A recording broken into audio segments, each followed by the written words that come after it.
Hey, John. Hey, here we are. Wait, We're in the. wait. You're not in the shed. I am. I'm in my backyard shed. Uh, Ah, I Seriously. met.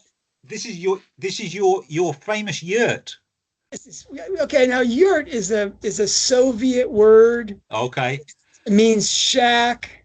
It's a ger, and I want you to think of it Ah, as a place where I keep my rice. It's a grain ger. Okay.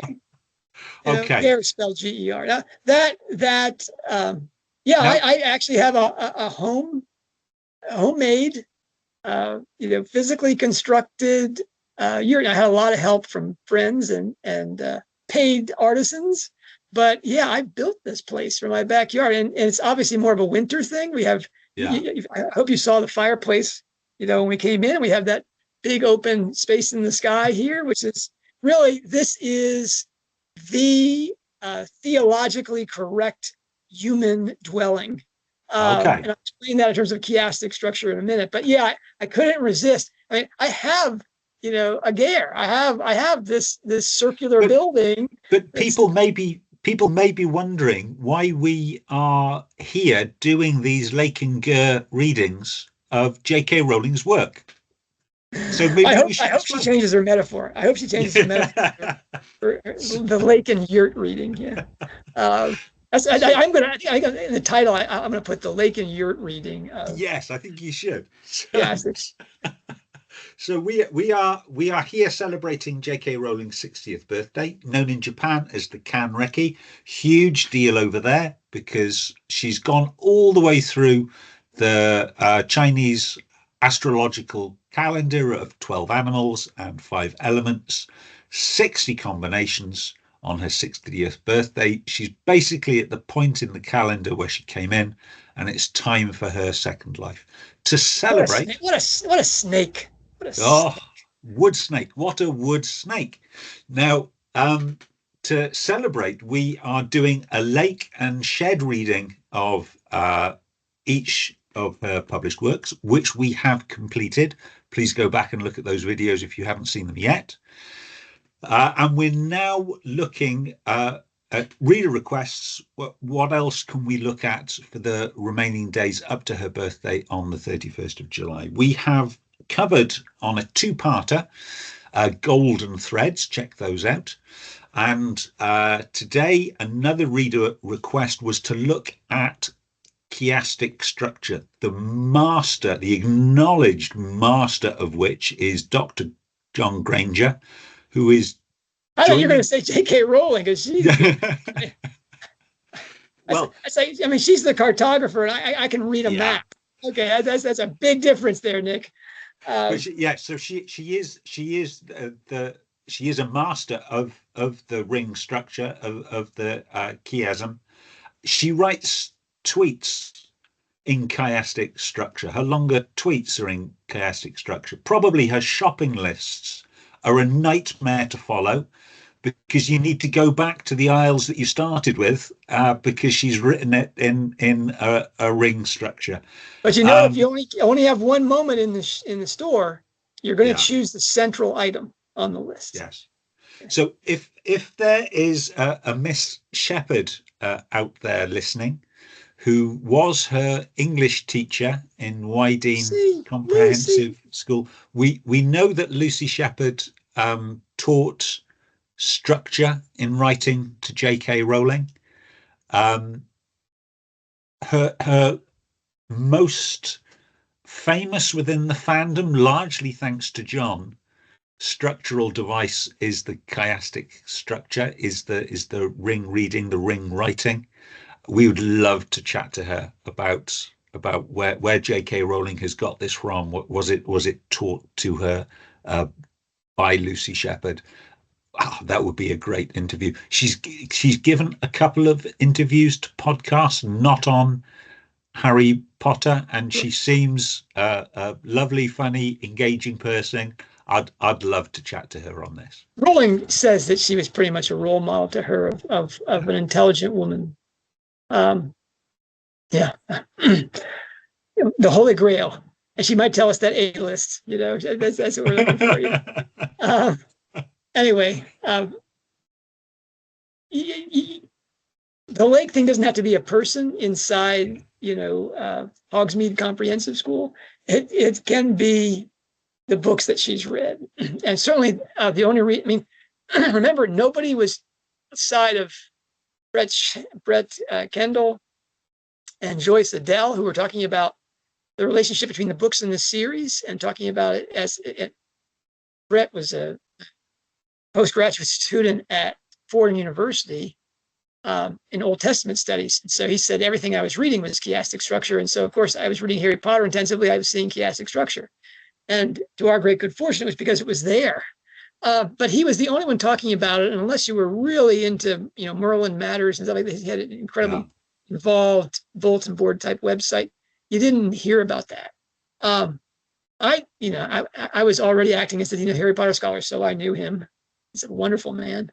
I was trying to find out.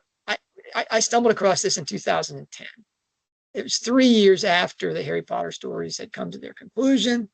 We were getting the last of the movies, and I was rewriting a book.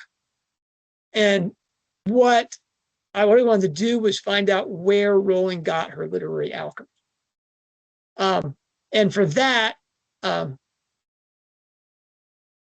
was looking to C.S. Lewis's Space Trilogy, or the Ransom Trilogy. It's called both.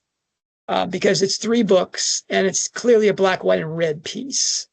And here we already had learned through Michael Ward that the Chronicles of Narnia were written as astrological symbols. And I identified the Space Trilogy as an alchemical 3-stage set with the Negretto and the Albedo and the Ribetto neatly set out in these books. And so I did a deep dive into all the scholarship on the Space Trilogy.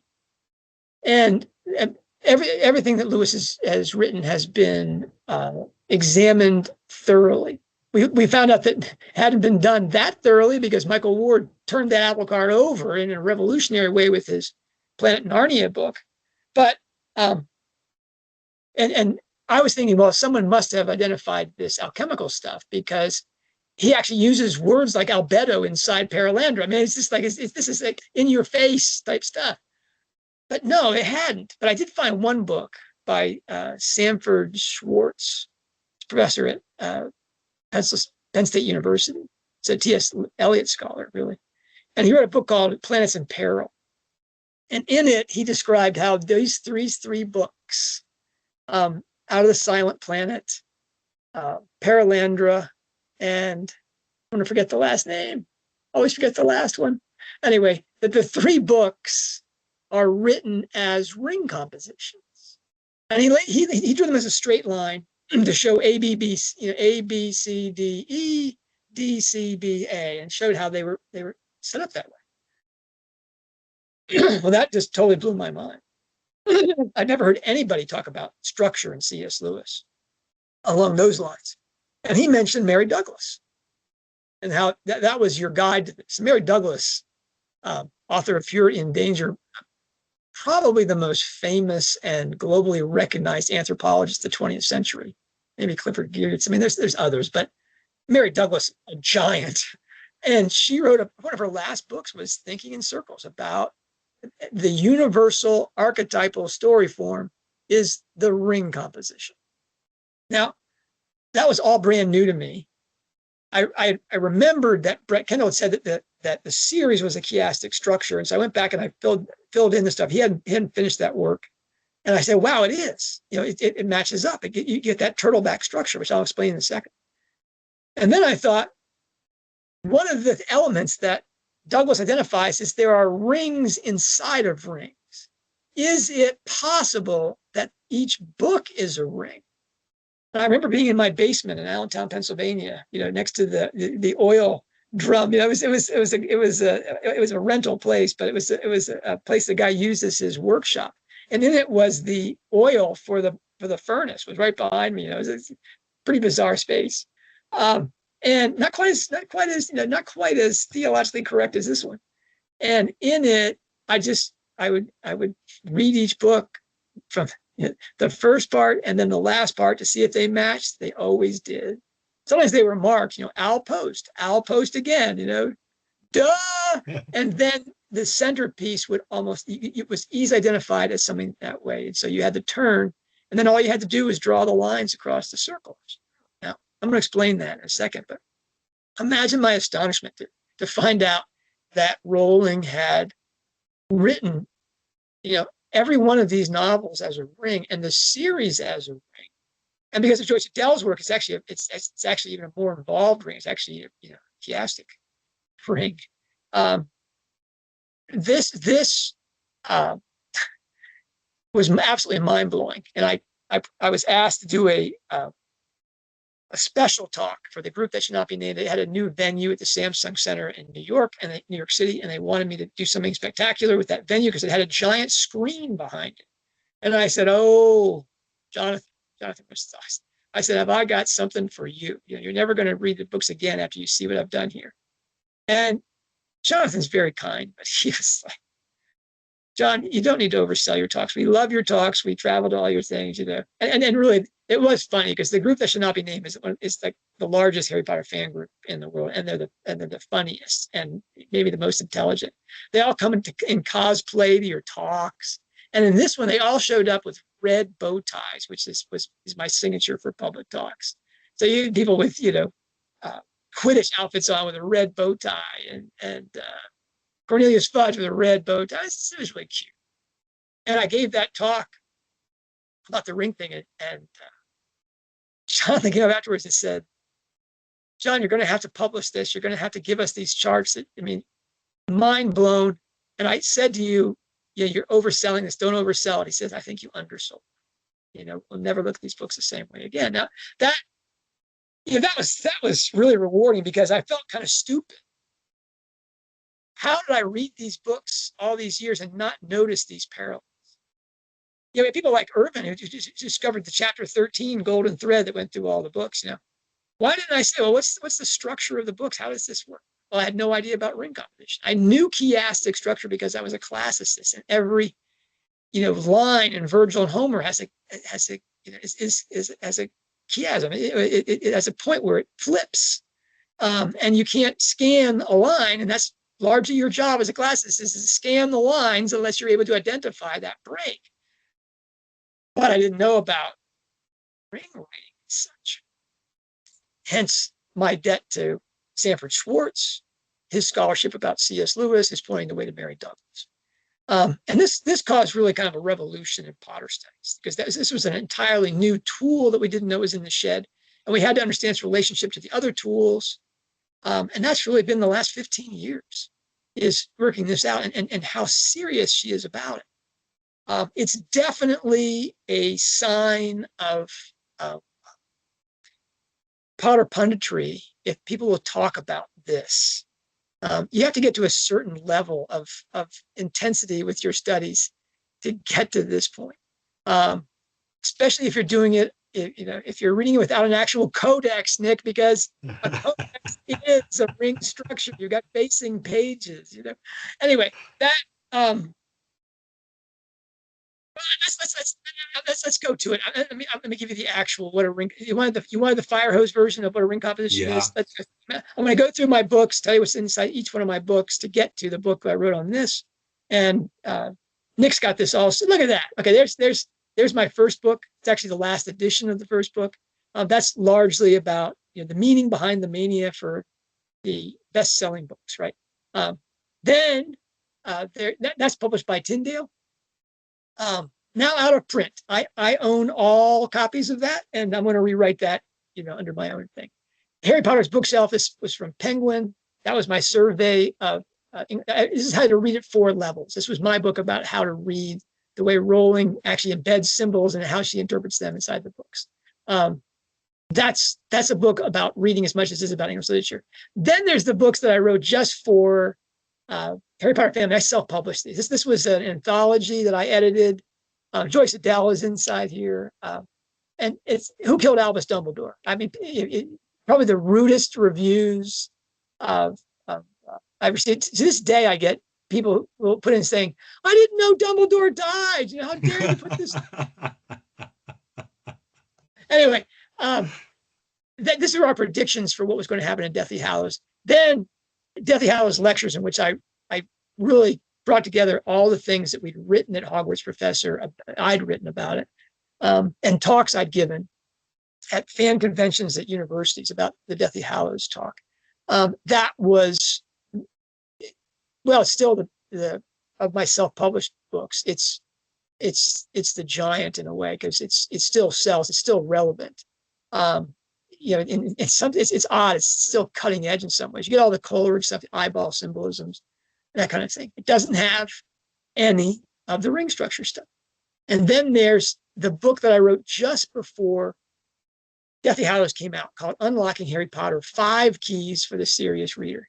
And in it, I laid out the keys, the tools that are in Rowling's shed. We didn't know about the lake in the shed then, but I talked about basically the hidden keys as these tools, that she had these traditional tools, and how you had to use those tools to figure out how she was going to write the next book. And really, my predictions were reasonably off. I did get the withered arm stuff and Snape's potion stuff, but it's a fun book. People buy it today because they want something on alchemy, and the alchemy stuff was really laid out at length. 3 chapters of that book are about the alchemy. But they'll write to me, they'll write reviews saying, "Gosh, this book is so good, but it's never been updated." Well, that's the next piece. Is I have updated that book. There's 7 keys now, and if you in this Kanreki celebration, you're at the Kanreki party, and John's had a little too much to drink. John's looking around saying, "Anybody know a literary agent that can find me a home for this book?" It's that book and my thesis, and it's an essential book. The next thing is that this is the book that I wrote. Was really just the transcript of the talk, expanded transcript of the talk that I gave in New York City in 2010. But it has all the charts in it, has all of the things, and it's the magical structure and transcendent meaning of the Hogwarts saga. It was you can see there's the ring, and you can see all the rings of the titles as they're independent rings. It's like a little bit like Tootsie Rolls, but yeah. Anyway. No, lifesavers. They're like lifesavers. That book continues to sell on Lulu. You have to go to lulu.com to buy it, because I've never published it properly. That's going to be part of Harry Potter Unlocked, or The Lake in the Shed, 7 Keys to J.K. Rowling, however shape that book takes. All that to say, this is the ring composition part of this. I apologize in advance. Again, this is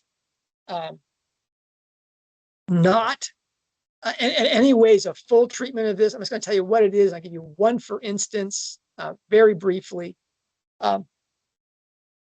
Ring composition is a structure, and it was laid out by Mary Douglas, who I believe, there she is. Okay, Thinking in Circles, an essay on ring composition. This is from Yale University Press. It was a series of lectures that she gave, where she really wanted her swan song, her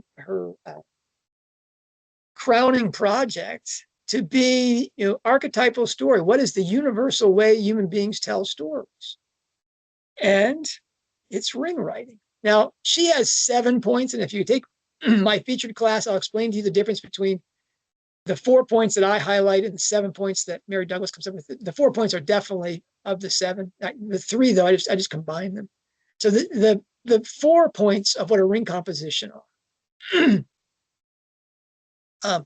First, you got to have a latch. If it's a ring, the beginning and the end have to meet as a story frame. I'm going to start. You see me doing this circle thing. That's because I want you to think of the beginning of the story as the circles beginning at the bottom, and it's moving around and latching up at the end. That those things have to match up in terms of the characters involved, the questions that they raise, the mystery to be solved. All those things that are in the beginning have to be revealed or referred to again at the finish for that latch to close and the ring to be a circle. The next thing is that turn. When you get to the halfway point, that halfway point on that, as your journey around from beginning to end, that middle point is going to echo and suggest that opening and finale latch. So that's going to be your mark that we've reached the midpoint of the story. So if it's an A, B, C, D, then D is going to echo both D and A prime, because it's going to go C prime, B prime, A prime. A and A prime on the latch. D is going to echo A and A prime, right? Now the part that gets, almost any story, any half-hour comedy on television is going to have a latch and it's going to have a turn, in the drama. But here we get the parallel analogies. What Rowling talks to, I think seriously embeds inside the story as the reverse echo effect. And that is that the second half of the book, that C prime, B prime, A prime, is echoing the front half in reverse order. So if you're going A, B, C, D, you're going to do C, B, A latch. All right. So that if you draw it as a circle, you're going to have the beginning and end latch. You're going to have that turning point at the top, which you can draw a line straight down. So now you've got a bisected circle, top to bottom. And then you're going to draw the lines across of these parallel analogies. And that's why they call this a turtleback structure, because it looks like a turtle. And finally, and this is really Mary Douglas's thing that blows my mind, that really blew my mind at the time, is that there are rings within rings, story mirrors inside the larger story mirror. So when I went back, when I knew that from Kendall's work and Odell's work, that the series had relationship with the books, that was pretty easy, that the series was a ring cycle. That made a lot of sense. And it was something that was invisible because you couldn't really recognize it until you had all 7 books. You couldn't be sure that there was a latch and an axis and that you had all those parallels, or what exactly those parallels were, until you had them all. But then when I read that there were rings inside of rings, that made me snap to this. And also knowing that C.S. Lewis had written each one of his stories as as a ring, as a self-contained ring. And I went back and found the books, and they were all self-contained rings. Rowling has taken this also to a different level. By the time she writes Order of the Phoenix, she's not only writing the books as a ring cycle, but they refer to the other books in the series in important ways. And not only is she writing each book as a ring, but she's embedding rings inside that ring, where there'll be a set of chapters that actually have a complete ring to it. Now, if you read Mary Douglas, and I hope that you will, or you read any of the Old Testament and New Testament scholarship in which chiastic structure is essential, they'll always talk to you about the rings inside the rings, where Genesis is a ring, but the sacrifice of Abraham inside of that is also a perfect ring. And that you begin to look for these structures. And that one signature of the traditional mind is the ability to understand when the ring has begun. Recognizing the story turn in that there's a reference to something which is like the beginning, and therefore that must be the meaning in the middle. And now we're going to hear echoing coming back to show how this worked and how the question is resolved. That's a sign of the strength of the ear of traditional peoples, is that story told that way caused them to have that relationship to the center. As Ralph Johnson, is the Virgil scholar maybe of the 20th century, which is really saying something, said in a class, he says, the modern mind has no ear, and consequently the modern mind is mush. that if you can't hear these things, not only the chiastic structure of each line of Virgil, but understanding how Virgil works front and back, you don't really understand Virgil. Now, if there's one line for a ring composition, it is introverted parallelisms in a ring with an axis. Okay, the introverted parallelisms are those lines across the circle in a ring with a bisecting axis line. Okay, if you want to say that you learned something today, you can tell people that you have introverted parallelisms in a ring with an axis is what a ring composition is. All right, I promise that here's a picture of what a ring composition looks like. Now, a ring composition, this is a generic ring composition that so here is a generic ring structure, and I've tried to color code it so this is almost John proof, you know.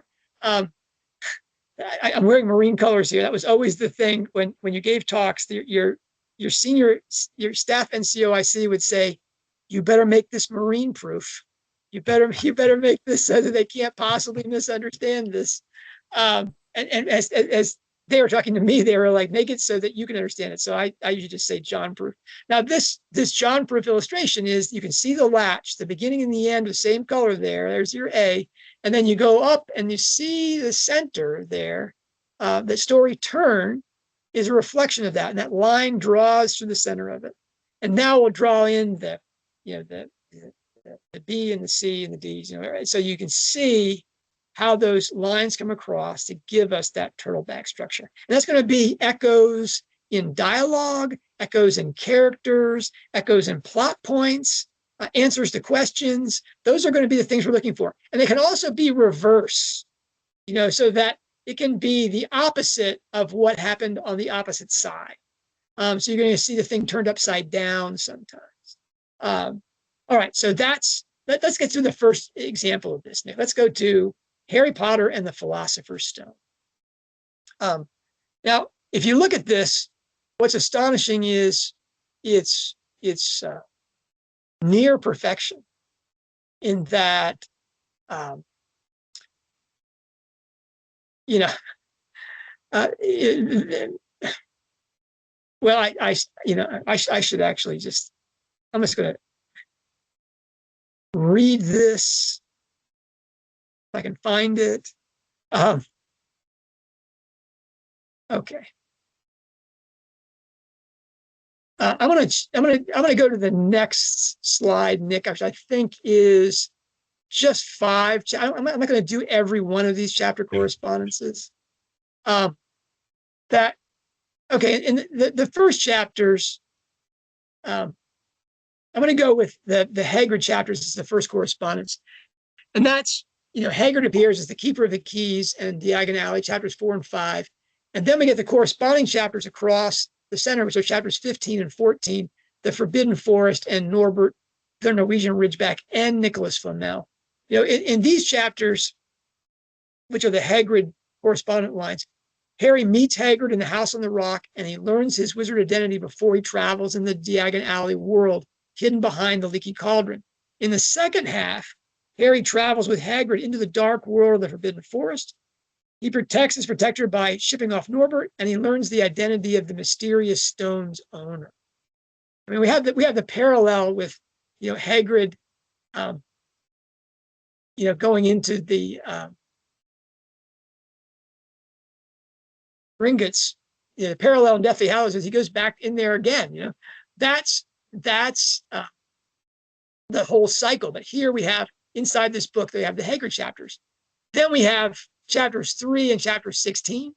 And that's the travel adventure. On the front half, we had the letters from no one. The Dursleys flee magical danger across the UK as Uncle Vernon fears for his life. In the second half, through the trapdoor, Harry, with Ron and Hermione, his friends, pursue real danger under Hogwarts with little thought for their lives. Right? And that's an inversion, because Harry's being dragged around the UK, but Harry's the driving force of the second one. That's its transformation. They reflected in its mirror image. Then we have Ron and Harry with their identity issues.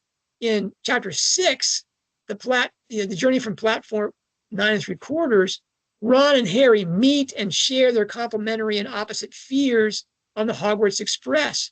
And at Christmas time, okay, in the Mirror of Erised chapter, they share their as different dreams in front of the Mirror of Erised. Harry, without a family, longs to be with them. Ron, from a large family, wants to start apart. But those chapters on opposite sides of the book are mirror reflections with a mirror tossed in. Speaking of which, I need to go over to the other side of the gear here for a second. I need to get my my ring glasses on here. Nick. I need to get my circular glasses on here. And Gare, of course, with our ring and the radiant center. These are the only glasses you can really read with here. All right. Then there's Harry learns who he is in the Sorting Hat, and in chapter 11, the Quidditch. That's 7 and 11. Harry passes 2 tests. He passes the Sorting Hat and a confrontation with a flying Draco to capture a round object. A lot of round objects and rings and circles and spheres inside here. To qualify for 2 teams that are fundamental to his identity, namely Gryffindor House and Seeker on the Quidditch team. Both tests are administered by Professor McGonagall, of course, and feature Slytherin echoes. If not for Draco cueing in to the nastiness of Slytherin or egging him in the flying class, how different his life would have been, right? So 7-11, we get Harry as the Seeker and as Gryffindor hero. Wow. Again, Harry learns who he is. That's a nice parallel. And then there's the reverse echo at the turn. And just before chapter 9, which is the actual turn, we get the Potions Master and Halloween. Just before the central chapter, Harry meets his worst male adult enemy at Hogwarts. Just after the break, he makes his best girl student friend. You know, of course, those not enamored with Alan Rickman would say the echo here with no reverse is Snape and the Mountain Troll as reflected images, but really it's defining moments of Harry's key relationships. Now, Nick, I haven't included. Yes, I have. Here it is. I haven't to do a cut and correct here. All right. So the beginning and the end of the story. Now, we've done the parallels. Let's talk about the beginning and the end, which are chapters 1 and 2, The Boy Who Lived in the Vanishing Glass, and chapter 17, The Man with 2 Faces. And this is really the defining point of the book, which is miraculous survival. Harry survives meeting the Dark Lord as a baby at the book's beginning, and again in the finale as an 11-year-old. He has parallel experiences, too, with a glass, right? The King James Version English, glass means mirror. And so when he has the vanishing glass, meaning referring to the snake's glass cage at the zoo, it's also a pointer to the man with 2 faces, where Harry stands in front of a glass there. There's a serpent character at the zoo's reptile house, and stories end in front of the Mirror of Erised. There's also that, the serpent in front, the front half is trying to get out of the glass, and in a reverse echo, the heir of Slytherin at the close is trying to get into the glass. All right. And it's, forgive me, that's so brilliant, especially if you've explored the perennialist understanding of the symbol of the mirror. Because here we have a mirroring structure and a mirror in it, with glass references in the titles to be like, I mean, Rowling is knocking, saying, hello, is anybody out there listening? No, we weren't. But then there's the midpoint between the opening chapters 1 and 2 and the end chapter 17 is chapter 9, the Midnight Duel. Now, first of all, Midnight Duel. If you just laid out the titles, Nick, and choose the turning point of the book, the Midnight Duel would scream at you, right? Because here you have a duel, which is opposition between 2 sides, and you have midnight, which is the turning point of the day. And so she marks that pretty heavily. Harry is out and under his invisibility cloak at midnight and survives a face-to-face meeting with Fluffy. The pivot chapter is named for the turning point in every day's accounting of time and for the resolution of contraries that a duel represents. There is no duel in that chapter, okay? Harry survives the Dark Lord, a visit with a snake, a run-in with Fluffy, and in the next chapter with a troll, as well as Quirrell-de-Mort before the Mirror of Erised, which gives the reader miraculous survivor chapters in the beginning, middle, and the end. All right, that's a lot. But that's wow. And I didn't even do the try to find where you are, Nick. There you are. Okay. I didn't even do all of them. I just did, 5 of them.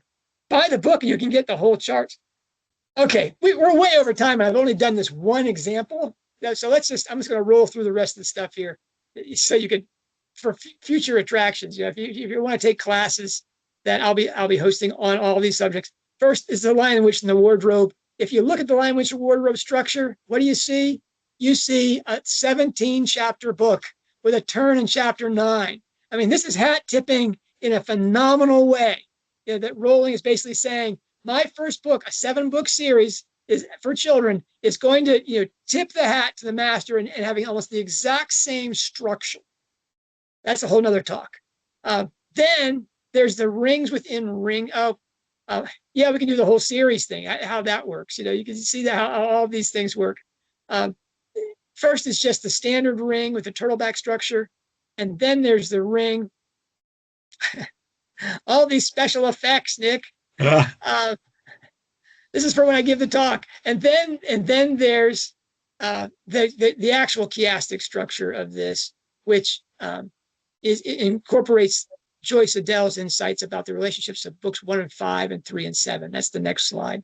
And that's with Goblet of Fire in the center. So you see that we go from 1 to 2 to 3 to 4 to 5 to 6 to 7. And Goblet of Fire is the centerpiece. The axis runs right through Goblet of Fire. Again, way inside baseball. Get the book to find out about all of that stuff.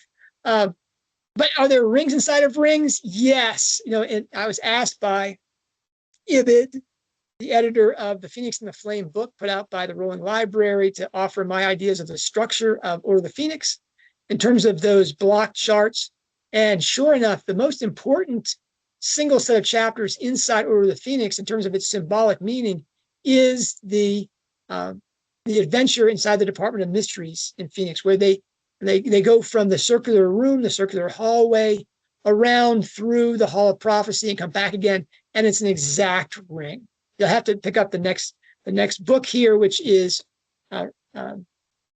Ibid's The Phoenix and the Flame. It's a wonderful anthology. Outside of one Potter pundit who decided not to contribute because guilty.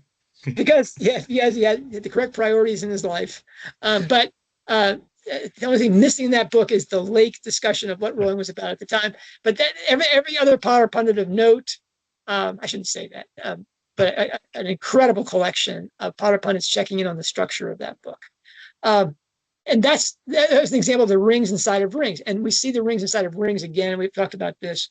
We can go off thing now. Go off the stuff is the running grave, where we have each part of the book, except for the last 2 chapters, which really just give us the latch, is a phenomenal set of rings. Every one of the parts is a ring all the way around, not just one ring inside the whole ring, but every part is a ring. And the series itself, as we have it so far, the 7-book thing, gives us the exact replica of the Hogwarts saga ring. Rowling has said that she was OCD as a child. I don't think that really covers it. Among Potter pundits, would like to say that she's CDO, because CDO is OCD alphabetized. I mean, this is and why and how it works.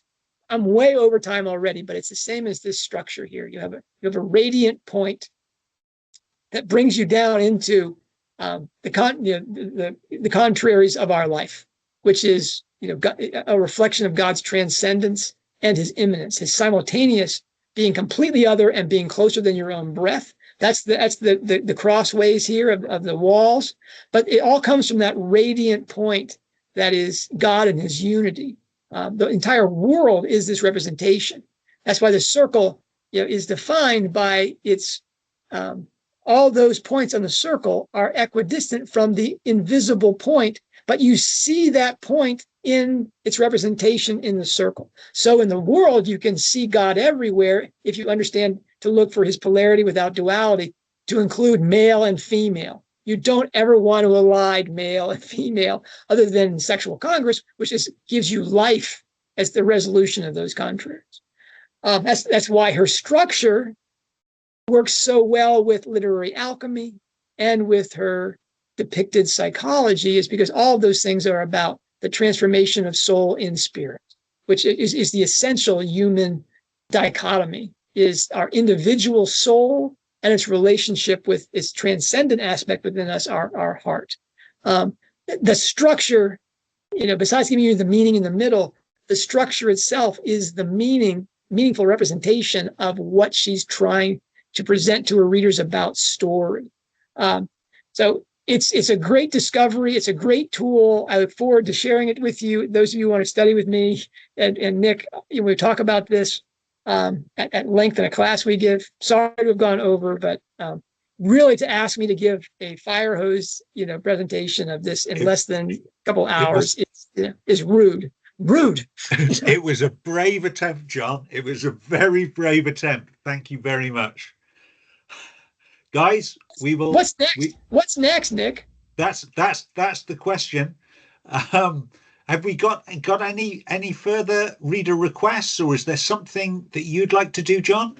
I do want to do something about Rowling's feminism. Okay. Because that's a lake and shed thing we can talk about. Look, John, watching two old men talk about feminism is going to be compulsive viewing.